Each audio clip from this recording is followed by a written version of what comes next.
Hi, I'm Chuang. This is Sam. I'm a journalist by trade, and I think by its very nature, as a financial journalist, I've always looked at geopolitics and how they move asset prices, and that's where I'm coming from in terms of the Gut Shot podcast. Sam, you're a corporate guy, energy focused, many years in oil and gas, and I think you too, like me, are citizen journalists in the sense that we try to make sense of what's happening around the world in terms of the conflicts in the Middle East, US political developments, and how it affects us in Asia, right?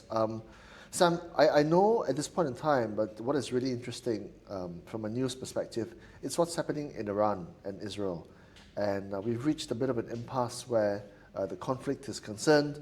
Um, Maybe just a couple of your thoughts in terms of the temperature of what's going on right now.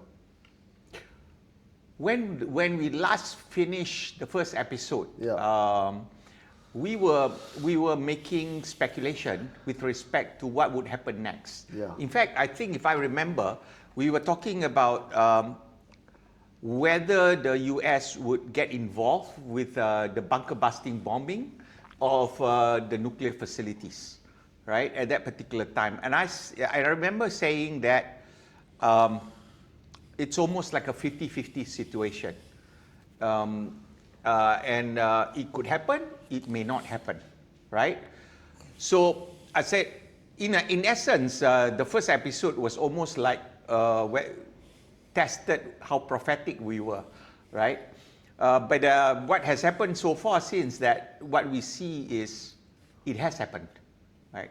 And the interesting part about the development is that the bombing took place. They took out the nuclear facilities. Obviously, there were quite a number of counter mainstream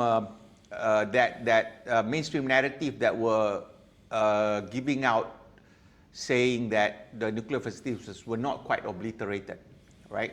But however, to cut the whole story short, it did happen, number one, and subsequent to that, America just did a strike and went out. And right now, what is going on is basically the whole Iranian airspace is still being controlled by the Israelis. And as you said, it's sort of cooled down.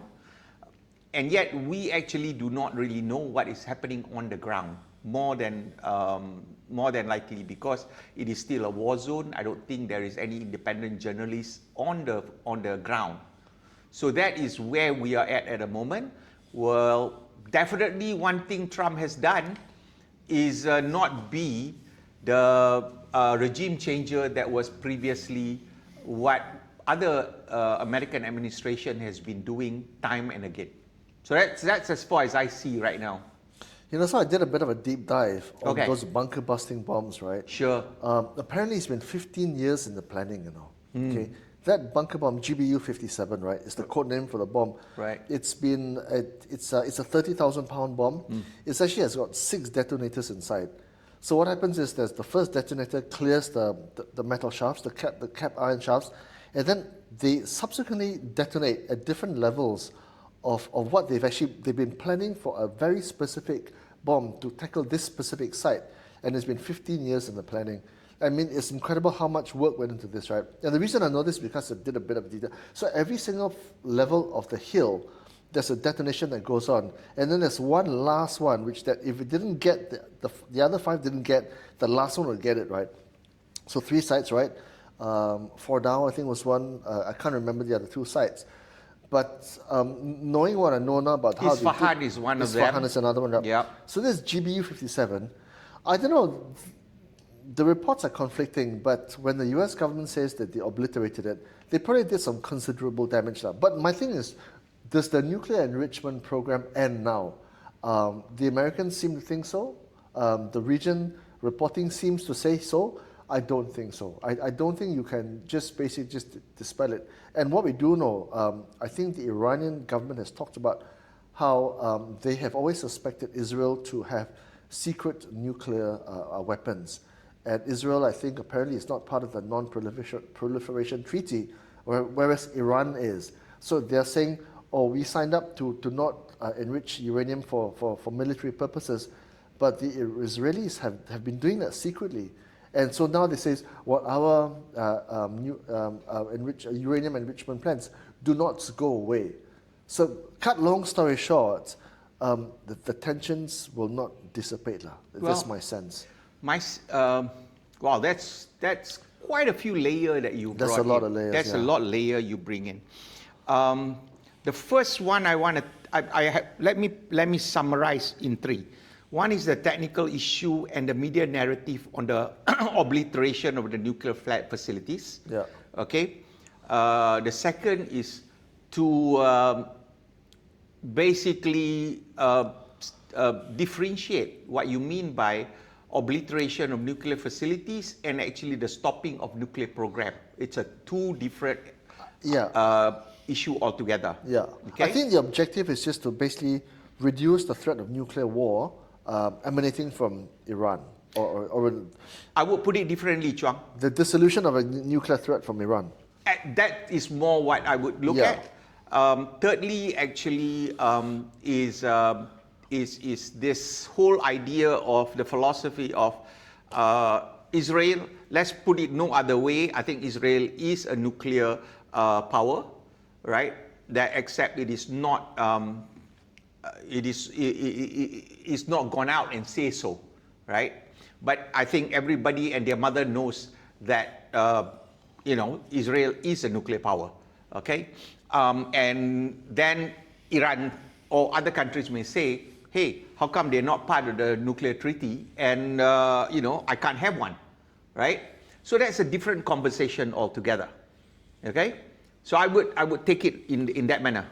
It can't be a different conversation though, right? Because no, I wouldn't say that it's a different conversation. Let's say it's a different layer that we tackle. Correct. Okay, in this conversation. Yeah. Okay, but quickly to go back to the first part of the discussion that you have on the obliteration of the nuclear facilities in Iran, right?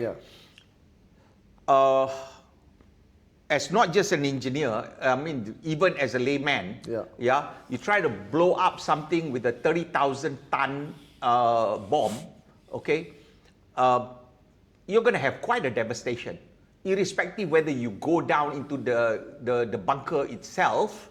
All right, you expect that it's going to be, I would say, at least 16 months for you to actually unearth what is underneath there. So you are looking at a real setback to what Iran is capable of with respect to their nuclear facilities. So in that by itself, just taking it on face value, it was a tremendous success. As far as from the objective of the American action is to be in taking that action. Now, and I think what the media had done was actually take the preliminary narrative in order to, as usual, because them being very pro-Democrat, is to bring down the Trump administration a bit and say that, they didn't do too great. But then, there's nobody there to verify and go down to and see what's going on. But as far as I can see, it was a great success. Come in, bomb the shit out of it, get out, right? So, and there were no hesitation, and I quite like the decisiveness of what this administration are doing, which is it doesn't go for the regime change, it doesn't go into forever wars, it doesn't put boots on the ground, it goes with an objective, and it goes out. The problem I have with that is Trump told the world that he wanted 14 days to make up his mind, right?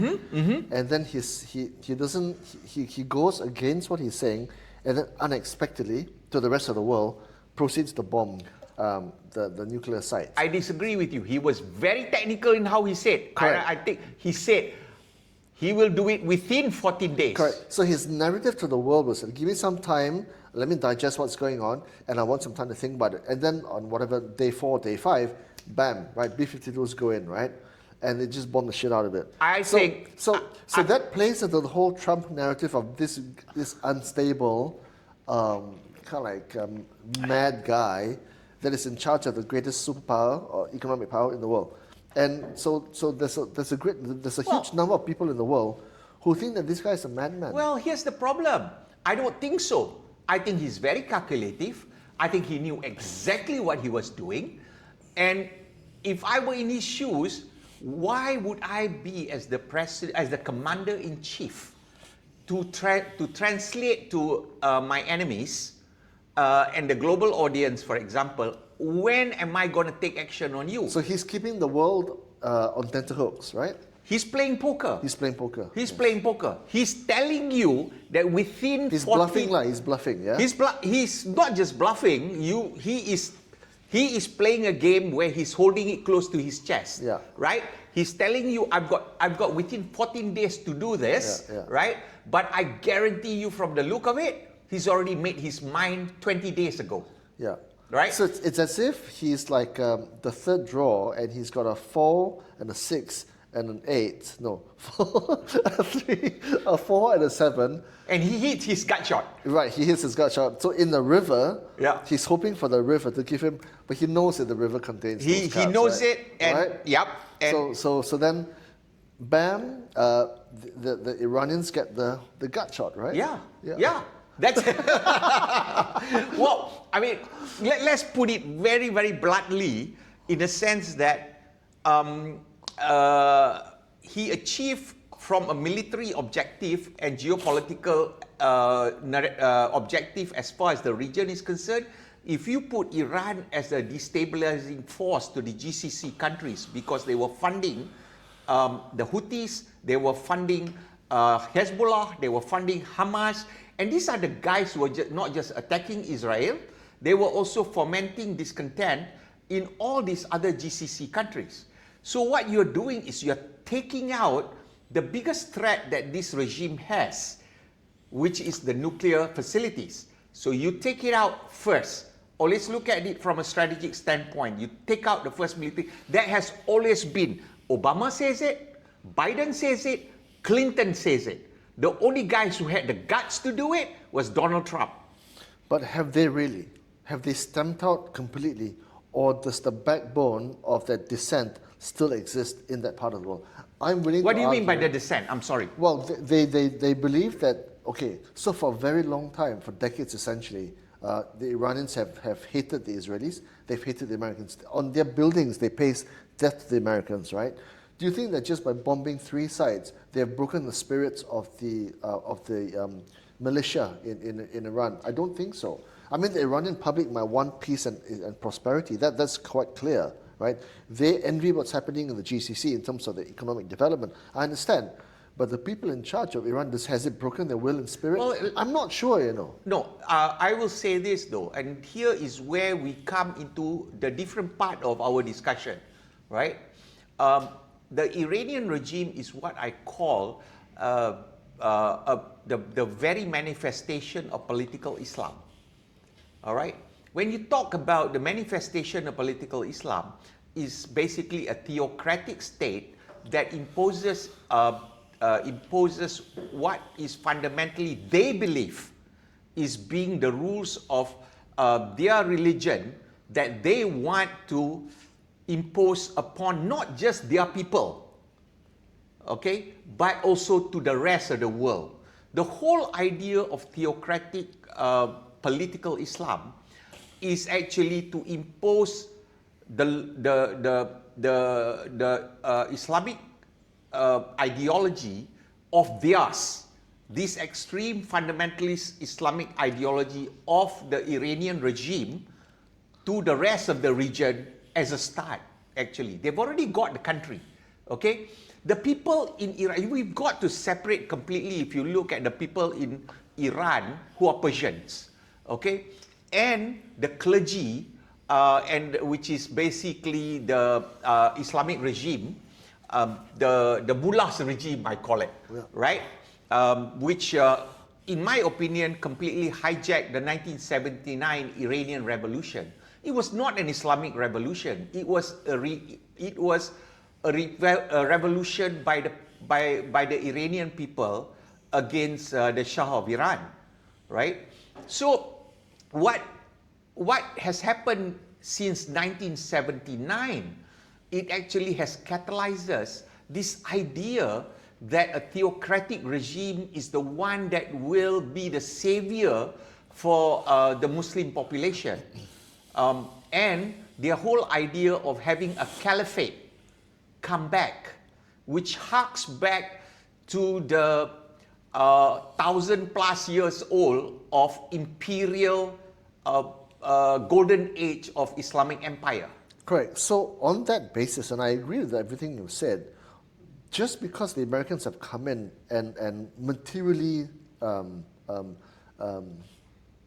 do I describe it, impaired those 3 nuclear sites, does that break the will of these people who believe that this is what they want, this caliphate, this permanency? I don't think so. I agree with you 100%. I think that is the concern that we have. You must remember, can I just drop another hint, right? When there is discontent among population, right, because of poverty, because of corruption, because of repression from any regime whatsoever, they will find, when they have no hope, they will find in other ideologies to come and replace. Hence what we had in Marxism,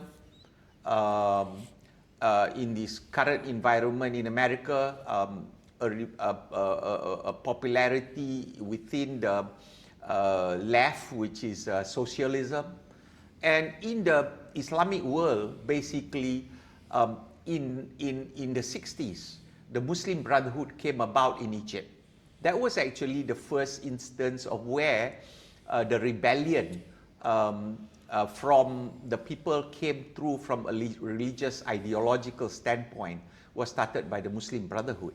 Now, however, what is the bigger catalyst for the global movement was actually the Iranian Revolution, because basically what happened was a very stark takeover of a theocratic regime, overthrowing supposedly a westernized secular government, and probably rightly backed by the British and the Americans, right?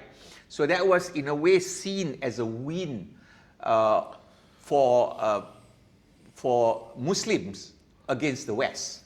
Now, going to your point, does that break the bones or the will of this ideological movement at the top of the chain of political power? The quick and simple answer is no. The reason is very simple. You cannot kill ideology, right? You cannot kill ideology. So that's my concern. Yeah. How does it come back? In what way, shape, and form does it come back? Does it come back more visceral, more vociferous, more forceful, right? Because they will learn from this. They'll wait and gather their strength. I mean, that's my sense as a human reaction, right? And then when they come back, it will take a new, different form, maybe deadlier. Well, I don't know. Well, I if don't you know. talk specifically, this is a very interesting thing that we are witnessing in the Middle East. Yes. So do tensions in the Middle East dissipate? I don't think so. Well, I think I think it's a pipe dream.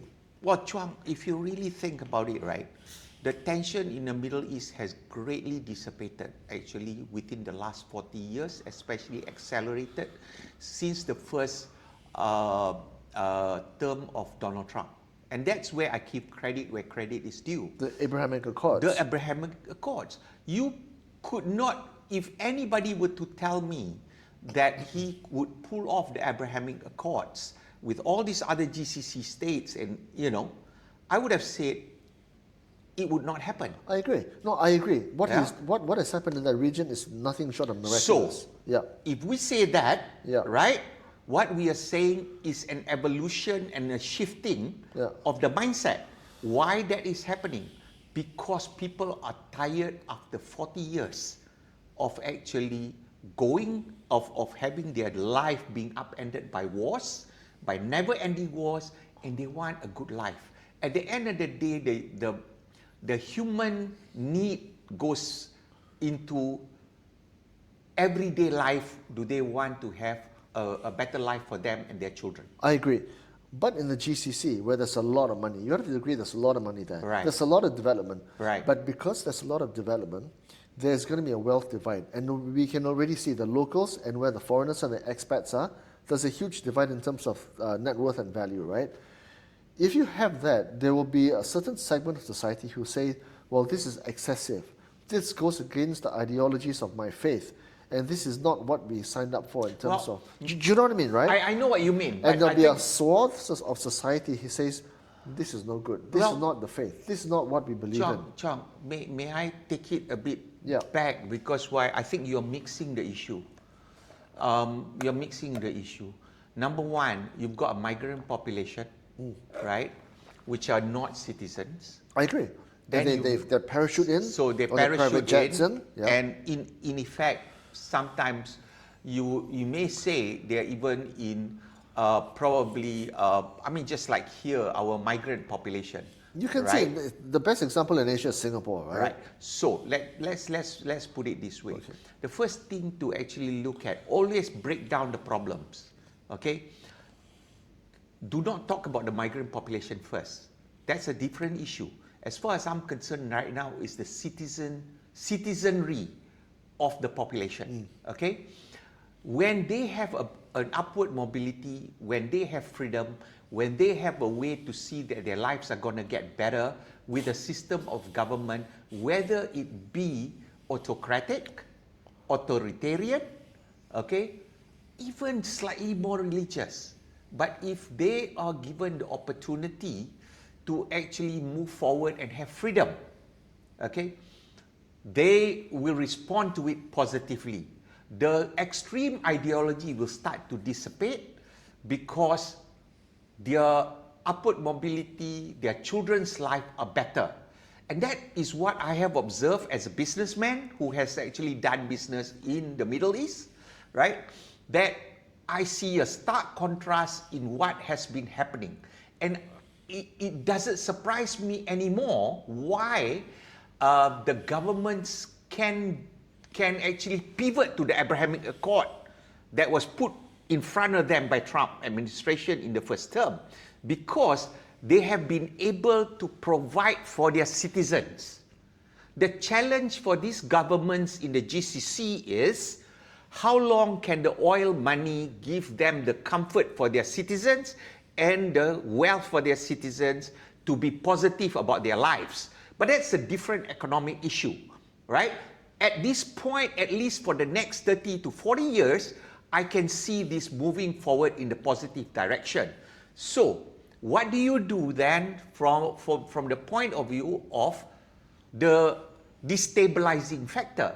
The destabilizing factor is those that are still not having this opportunity and actually using the issues of Palestine, using the issues of a caliphate revival, which is funded by the Iranian regime, okay? And these are the one that is causing the destabilization in the region.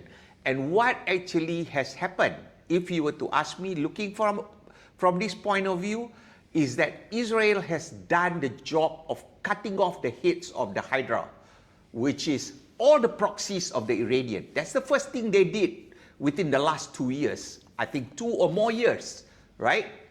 And even with Trump taking out Soleimani in Iran, he had no hesitation doing that, right? Then, so you are talking very mechanistic point of view of attacking the problem. They have not addressed 2 issues. One, if you were to ask me, you need a regime change in Iran. Now, the American population, especially even the MAGA-based 50%, it sounds very neocon, right? They do not want to see America involved in regime change anymore, okay? However, for people like us who are not looking at it from a neocon perspective, but understanding the threat of a theocratic political Islam, you've got to have the regime come down. You need a secular government in Iran, even if, and that is one option, which is even if it becomes a parliamentary monarchy, for example, as an instance, right, as a transition period.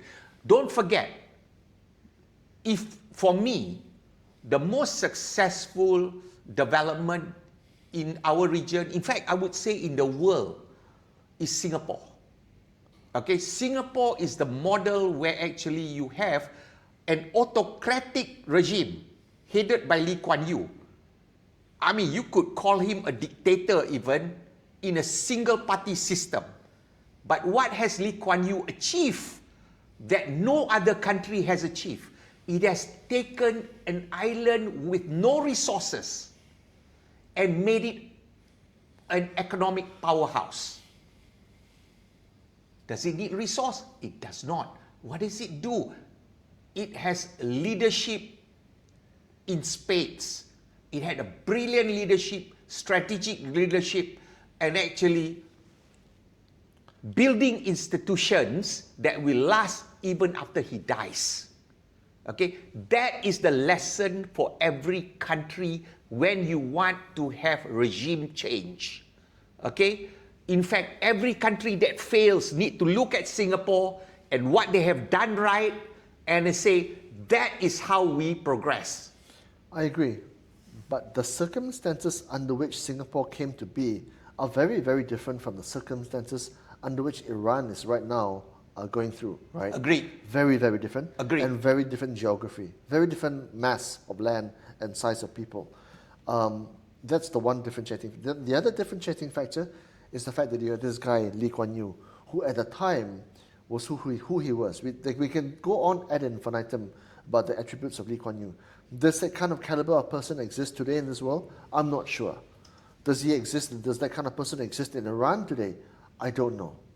Certainly when you look at the leaders in existence around the world, there is no statesman, not even including Donald Trump. Well, let me put it this right? way.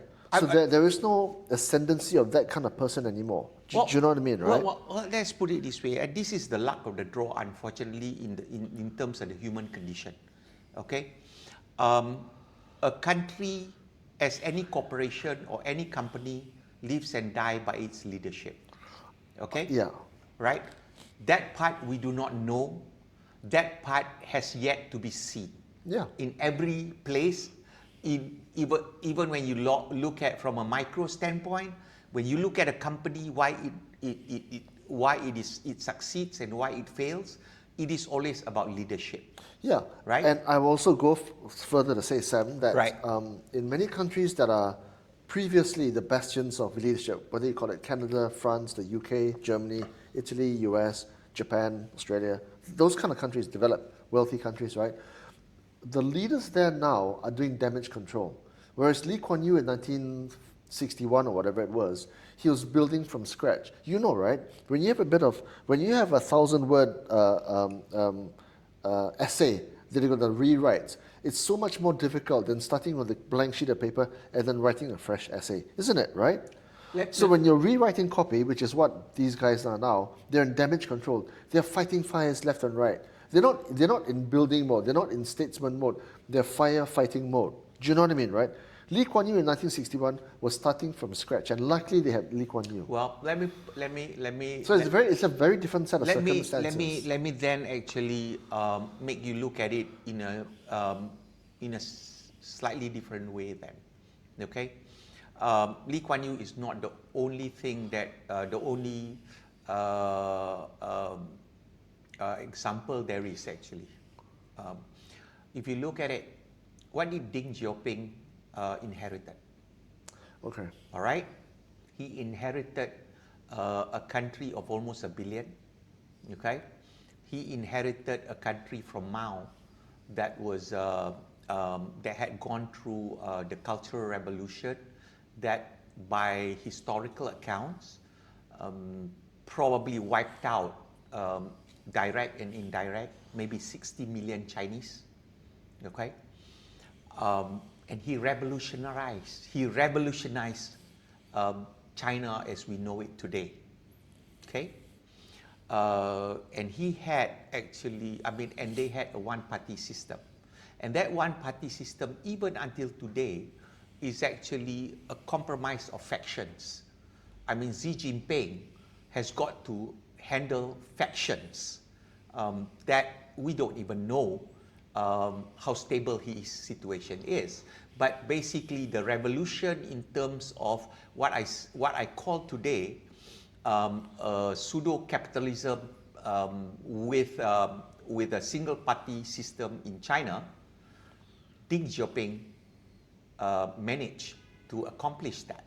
So it's not, there are differences in variables, but it is, Singapore is not the only place this has happened. Now, currently, if you were to ask me as well, I think we are witnessing, and I think this one I would like to, maybe not in this episode, I would really like people to relook and analyze what is happening in America. In America, actually, when they started out, the formation of the Constitution by the founding fathers of America is nothing short of brilliant. Okay, what they have set up is you've got people, you've got basically reluctant politicians, but they are intellectuals who are actually practitioners of economics, all right, and science. People like Ben Franklin, people like Thomas Paine, people like Andrew Jackson, people like Quincy Adams and George Washington, right? And this bunch of young people, actually, relatively young people, set up a nation with check and balances and institution that lasts until today, that revitalizes itself at least every 8 years. Okay? Now, if you were to ask me, what is happening today in America, and people will always argue with me on this part, but from a corporate viewpoint, okay, who has actually run major corporation for 15 years, turnaround companies, at least 2, okay, that I can say. What I'm seeing in Trump is actually, whether you like his rhetoric or not, you're seeing a very business-like mentality in actually turning around a government that is practically for the last 2 decades, if not more, has been in the decline. So it is a revolution. It is extremely uncomfortable when you come about turning around a situation. He is doing more. What is it now? He came in practically February, so now we are in July. So within the last 4 to 5 months, it's a real win. It is just one after another. You are just seeing things happening on every facet that we can see in the domestic and international level. So we can go and take out layer by layer, which I think, I don't want to go into this. So going back to Iran, right? Here's the conundrum, all right? We know that the Israelis want to see a regime change. I think I'm pretty sure of that, all right? I think I'm pretty confident that the Persian people wants to see a regime change. But I also know that America is not going to do that under the leadership of Donald Trump, because half of his MAGA base, okay, are not for any more of these forever wars of trying to actually bring so-called democracy to another country. Okay, nation building is not in their agenda anymore. Okay, which I sort of agree, If I were in their shoes, that's not what I would do. So what the Americans are transmitting, and actually through the Israelis' propaganda on the ground today, is to tell the Iranians themselves to rise up against your own regime. Here's the problem. The regime has got guns. Okay? When you have got guns, you've got technology, just like how America has, how many bombers did they bring to Iran? I Not think sure. it was about 6 or 7 B-52s? B2s. B2s, yeah. Right? Okay, that was enough for them. You know, how many air fighters did Israel bring to Iran? I remember you saying, you know, Israel was so small, Iran is so huge. Yeah. It is irrelevant, okay, because technology will trump anything, okay? I think they brought in something like 20 plus planes, all right? And until today, we are coming into 4 weeks of the conflict. The whole Iranian airspace is controlled by the Israelis. The whole airspace. So the regime has got no air power over their own airspace. What the hell kind of government is that? So now the question is this: you think Mossad is still not on the ground in Iran? I think they are. How successful they're going to be is another issue. All right? That is something I do not know, and people in our local audience may not like what I'm saying, okay? But I'm going to say this: I want that regime to fall and fall hard, okay? Because they are repressing their people. I agree. Yeah, they are not fulfilling the economic power of the Persian people. The Persian people are very smart people. Okay, they have a tradition of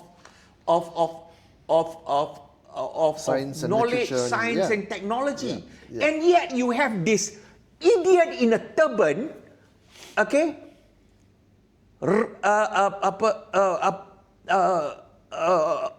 putting down and repressing their people. How disgusting is that? I remember about, I think 8 years ago, I was watching Rick Steves. You know Rick Steves, the travel Yeah. TV journalist, travel journalist, right? Yeah. So he went and visited Iran, right? Right. And he had to get special dispensation to go into Iran, and they were going to visit only and not talk about politics or geopolitics, right? Right. So he went and he did a lot of vox pops with people by the river, in the parks, in the town centers. And when he told them that he was American, they were like, and these are people, you know, girls, boys, men, women, turbans, you know, office workers and all that. Yeah. I was shocked because they said, "Oh, we love America." Yeah. "Oh, we love America," and they were Why? like taking pictures. So what you're saying is correct. Nobody likes to be repressed. Exactly. Everybody wants to live to their full potential. And yet, the regime is saying death to the Satan in America, death to Israel, you know, and yet the people are not. So here's where it gets a bit more clandestine, right? Right. Sam, who do you think is keeping Iran? Who do you think is keeping Iran alive? Because we know, right? Iran has been suffering under these economic sanctions imposed by the U.S. for many, many years, right? Which economy is keeping Iran alive? China and Russia, That's right. right? That's because right. I So think where was China, right, when the bombs were bombing? Well, right? Where was China? Well, let's put it this way. May I answer the first part of it Yes. to a certain extent? Yes. Okay? Because I'm in oil and gas, right? Okay? So we know that most of the oil from Iran is sold to China. 90%. Okay? So this is where the sanction is being circumvented. Yes. Okay?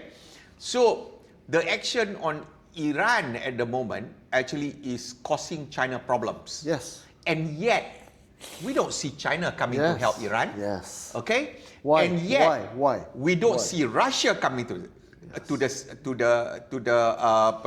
aid of Iran. On Russia, we could sort of say that, yeah, they've got their own problem with Ukraine, right?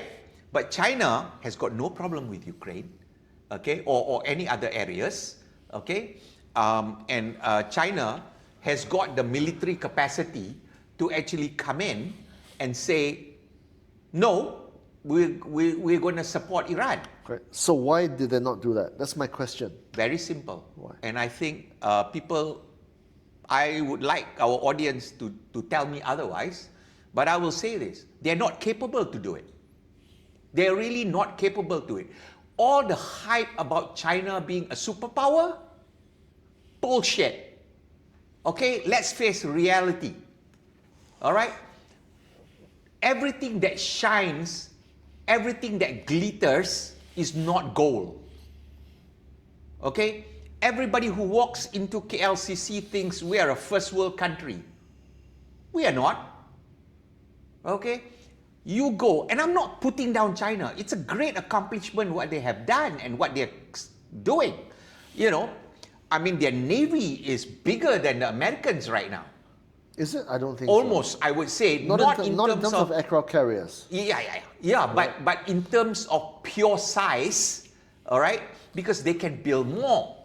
But you know, it goes beyond the facade. Okay, you must remember whether you like America or not.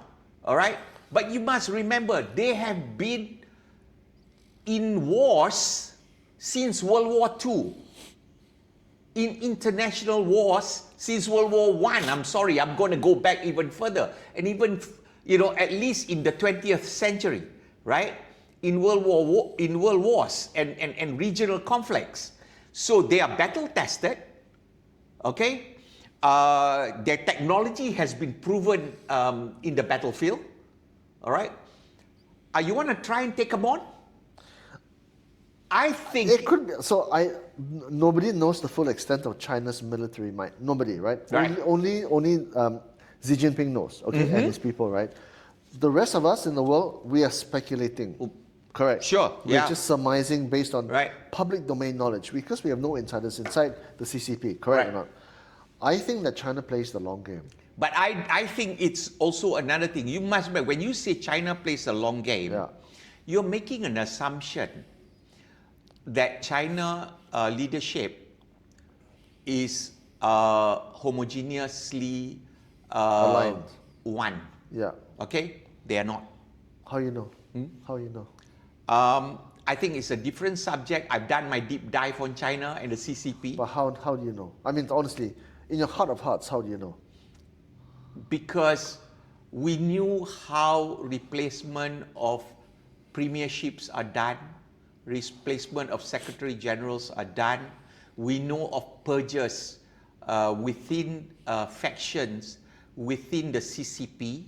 Okay, only those people who are which is actually, I would say 99% of people does not go and deep dive on subjects, don't really understand that China is more complex than what you see. Okay, I would even venture today there is a power struggle going on. The fact I am actually very intrigued to find that the trade deal that was announced by Scott Bessent and Donald Trump later, that was done with China, has not really been fully detailed out. We do know that that if it was a pure win from China, there would be a mountain of propaganda coming out of the CCP. Okay? And I don't want to go into this current discussion because we will divert the subject matter. But I want to go back to where the question is why China does not get involved, because it is not in their interest or not in their interest, whether it's long or short, to actually be engaging with America without having severe damage, if you were to ask me. Okay?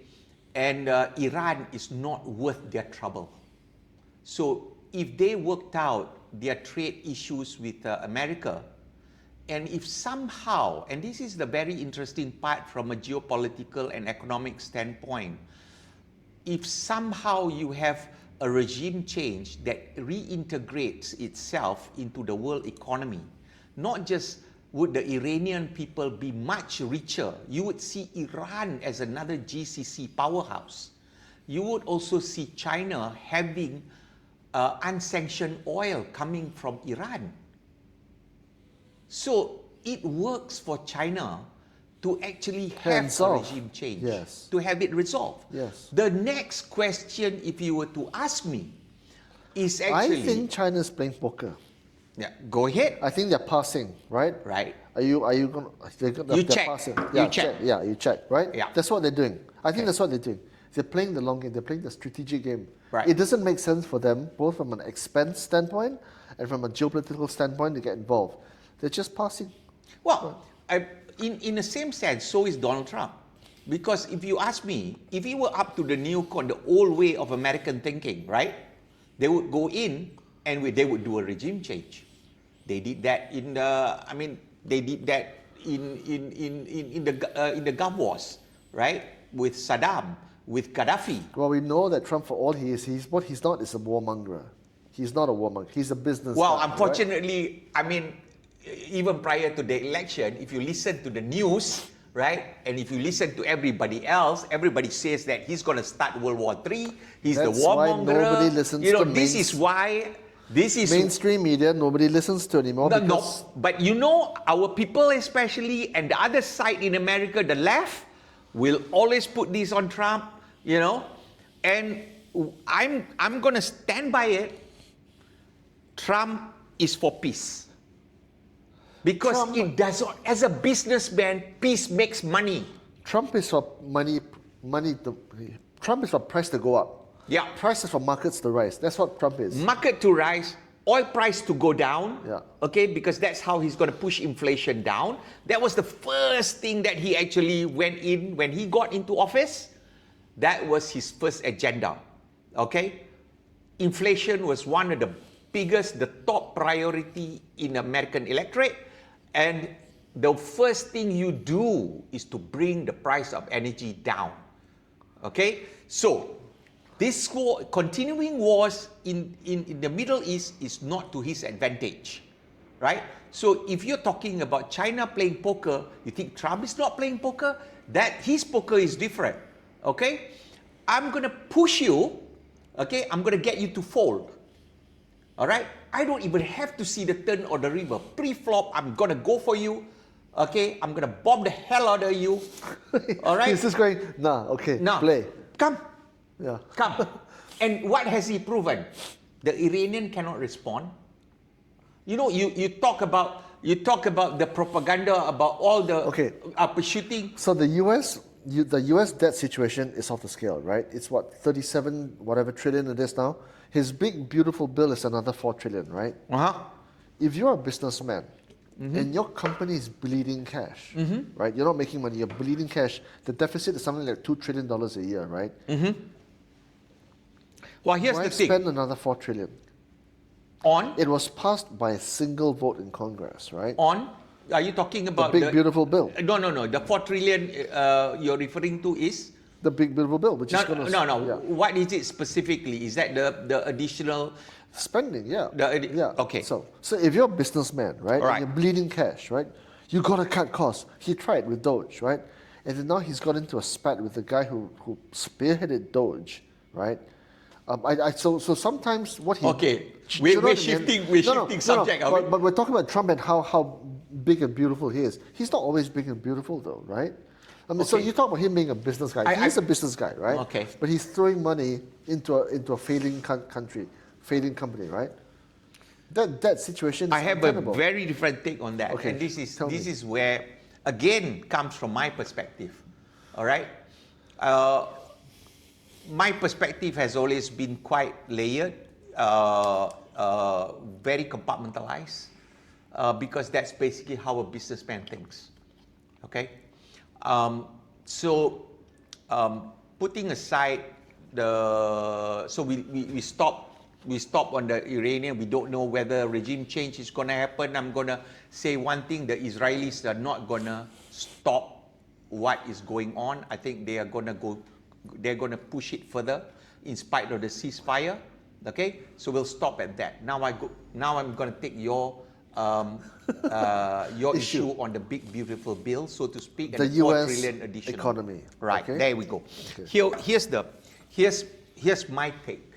Okay. You've got what? You've got 400 plus. I think I may be wrong in my numbers. We don't have a producer that can pump in me the number exactly. you must remember, budgetary bills are passed by Congress. Okay, it is the legislative branch, it's not the executive branch. Okay, you've got to hurt the senators. They've got a 3-vote majority from the Republican side. Okay, so anybody swings, okay, you're in trouble, right? So the so-called big beautiful bill passed through only through the tie-breaking vote of J.D. Vance, who's the vice president. Okay, now now it has to go back to Congress, right? And I think they, if I'm not mistaken, I gotta fact check this number. I think they have, they have many more, maybe 20, maybe less, out of the number of congressmen in the House that are Republicans, the majority Republicans. And this majority as well has got different interests, okay? Different states have got their different interests, different constituency has got their different interests. This is the problem that the presidency have. You must understand that their system is this. Really, the president can propose for his supporters within the congressional delegation to actually put things into the bill. Okay? But it gets voted by the members of the legislature. Good, bad, ugly, beautiful, I put it all on Congress. All right? Because really, once they have packed it, okay, you as the president can only use your political power or your political power of persuasion to have your party members in Congress to vote for the bill. Okay? So it is already a compromise bill. It has to be a compromise bill because everybody wants their piece of cake. Everybody wants their piece of cake, whether they want to take it away or whether they want to put it in. Now, in their party politics, which is quite polarized, all right, the Democrats ain't voting for anything the Republicans are putting forward. So you're going to get 0 votes from the Democrats. All right, you're going to have to rely everything on the Republican side. And they've got razor-thin majority. Okay? So, to me, as the executive, right, just like running a company, what I'm going to do is this. I've got certain powers that I can do in order to make things happen for the company. Okay? This is not really within my control. What I need to do is I need to ensure one thing happen. There are few things that are important in his bill for him. One, the tax cuts. Okay? Because if this bill doesn't go through, all right, the tax moves up because the tax cuts into, I believe it was the 2016 tax cuts that was imposed in his first term is going to expire in, if I'm not mistaken, approximately fourth quarter, September maybe. Okay? So if you don't pass this, Americans are going to see a rise in their taxes. Second, funding for immigration in order to actually undo whatever that the Biden administration has done with respect to overflooding the country with illegal immigration. Third, okay, is getting rid as much as possible the subsidies involved with and getting more what do you call exploration and production done with the oil and gas sector. Okay, So, and then there is those campaign issues like, no tax on tips and that kind of thing. That was one of his popular messages. But, so, if you look at that as being his priority, as far as I'm concerned, from a strategy standpoint, get it done. Because why? I need, as the executive, I need to actually run my company. I need to run my government, okay? And then I've got about a year and a half before the midterms. If I get so they all keep these on wins, kicking the can down the road, right? And keep on, so the debt situation gets I don't bigger. mind. I'll tell you something. What? I'll tell you something. They can print more money? I don't mind, okay, even if I were to run a company and I increase my debt, as long as I can service the debt, okay, my cash flow is still okay, I can take my time to reduce my debt. Okay? Well, that's the problem. That's right? number one, right? Yeah. That's number one, right? Yeah. But you're looking at it very silo. You're looking at it very silo. There are other variables involved in reducing the debt. Okay? One, which you can tackle even within the next 12 months. Their interest rate is higher than us in Malaysia. Of course. Right? Of course. What the hell is the Fed doing? It's very simple because it's very political. The Fed does not want to give Donald Trump what he needs, which is to make the economy the way it should be. The interest rate needs to come down. Okay? The taxes needs to come down. All right? You increase your taxation by one, even if everything becomes, you get another 10% tariffs on everything. That's 10% on import tax. Yes. Okay? And then, all right? And then you grow the economy. All right? That's the other part of it. You grow the economy in order to take You grow top line. Yeah, you grow the top line so that you can take your cut from the tax. So there are many ways to skin the cat. So there's a lot of moving parts here. Exactly. Right? Yeah, there's a lot of moving parts. So I go to your point about this about Elon Musk, right? And his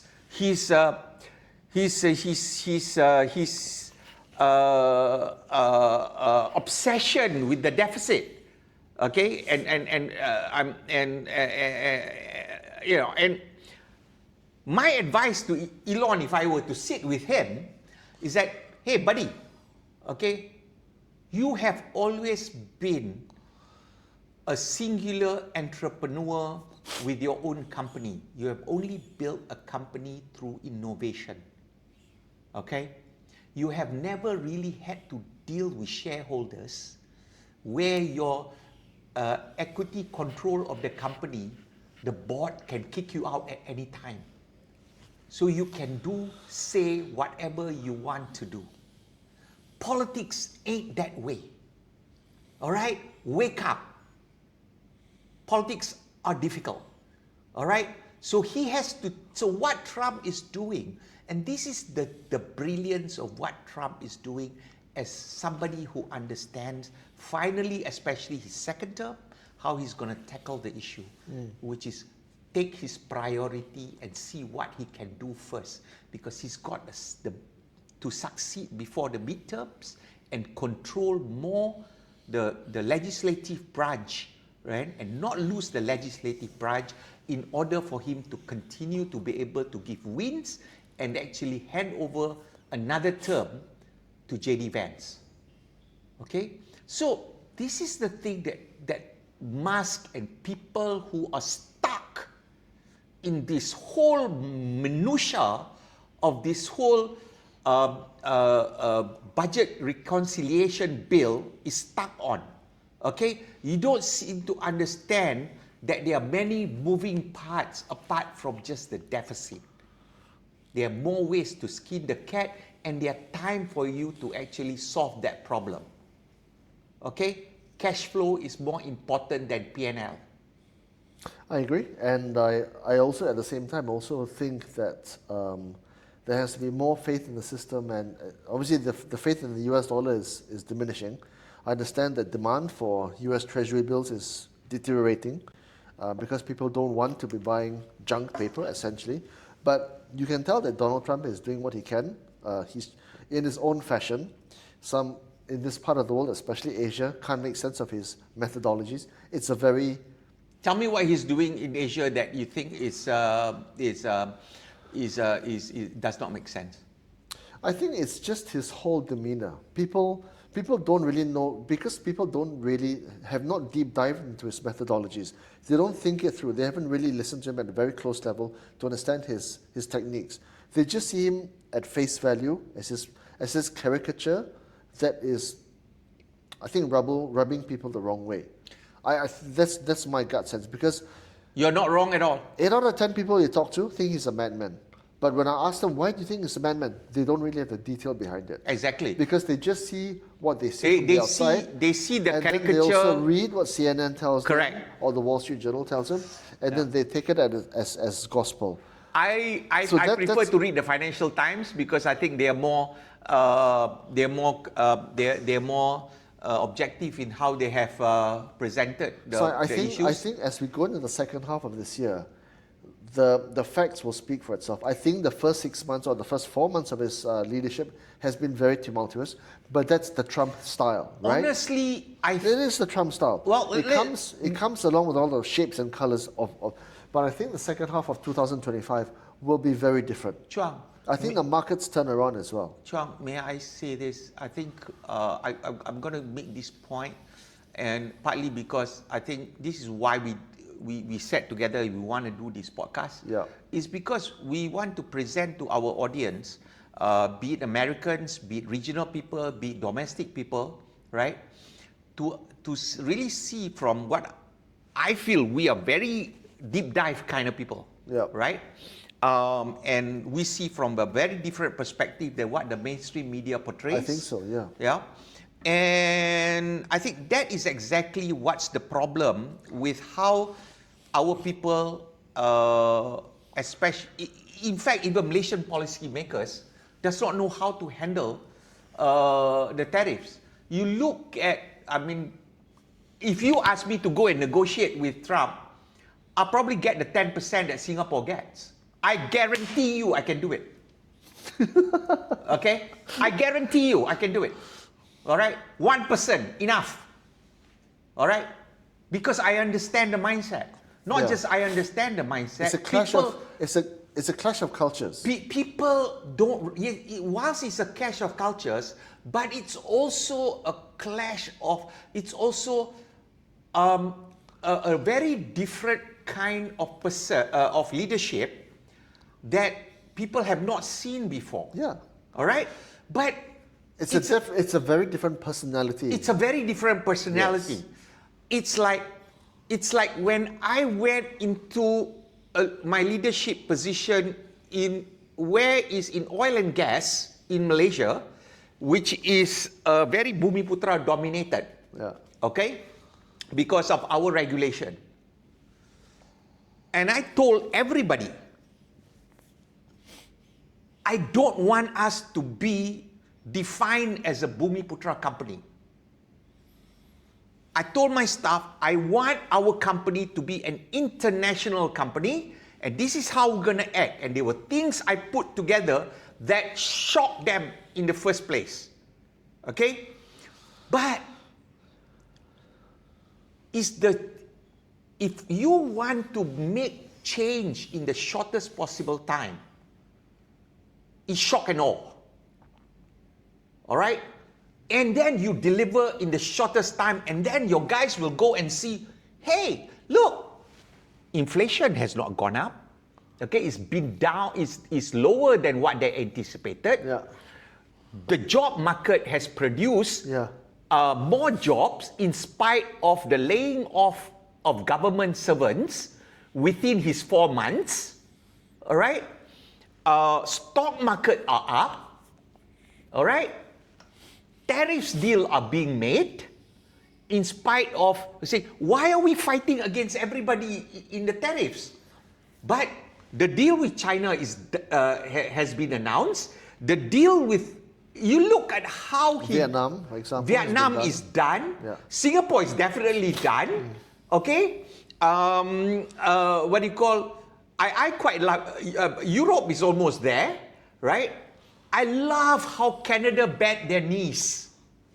He just walked out and say, okay, we'll suspend the talk because of the taxation they're going to put on the social media platforms in America. Yeah. Well, Carney just folded like a like a lawn chair.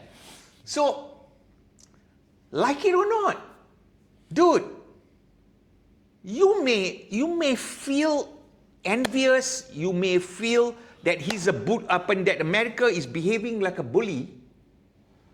But can you imagine if I was the president of Malaysia and I have the power within the region to make Malaysia great again?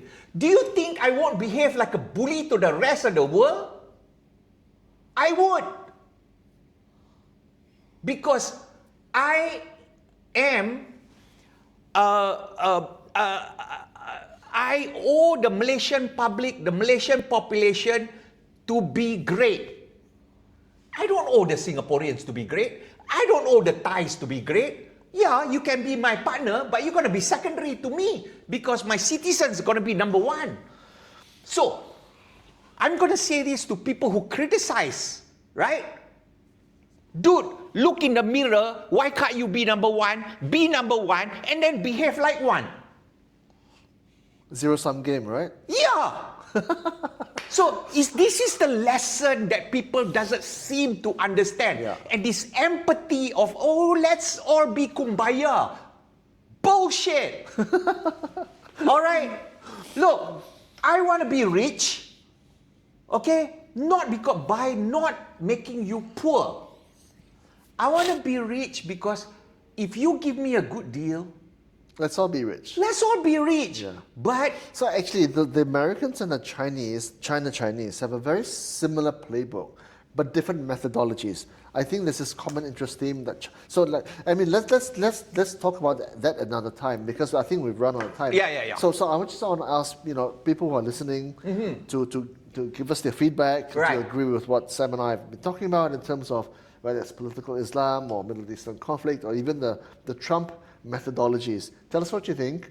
We're going to try and do this weekly, right? I think. Right? Yeah, we'll try and do it weekly. We'll see how the response is. If we can get more, we probably do more. Yeah. We really want to hear feedback, and we want to answer questions. Yeah, and please, when you put we in should feedback, do a segment. We should do maybe eventually a 20 or 15-minute segment AMA. of just answering ask us anything, viewer. Right? AUA, right? Yeah. But the please is when you do send in your feedback, please make it professional, civil. To not let emotions get in the way, even though sometimes we can get quite emotional. We're not emotional. We're just passionate. We're just passionate. We want to bring to bring across our point passionately. I mean, So anyway, we're gonna try to do this weekly, and so please do the usual. Press the like button and the subscribe and send in your comments below. We would really love you guys to subscribe and like, and so that it goes into your algorithm and we can do more of this. We can do more of this because we really believe that actually there are lessons to be learned, not just from here for us in Malaysia, but also for our audiences in America, especially our audiences even in America, and the region as a whole. Because this is how the people in Asia think about, and you do need to look at this region because we're very important. I think 700 million people, a combined GDP, about something like 3 trillion nominal basis. And this is a region that is growing in strength and importance and economic power, and it's got to be listened to, right? So other than the EU, ASEAN is very important. To let me put it this way. Okay. This is my thinking, actually. the putting aside China, okay? I want to say this about Malaysia, all right? Malaysia is a powerhouse that is actually very, very underutilized by its own people and governance leadership. The reasons of which we'll get into another time. Not now. Many not reasons. now. Many reasons. But But moving forward, okay, I think there is potential that's going to be tapped, and that is coming. On that note, On that note, yeah. tune in again. Thank you very much. Okay, cheers. Cheers.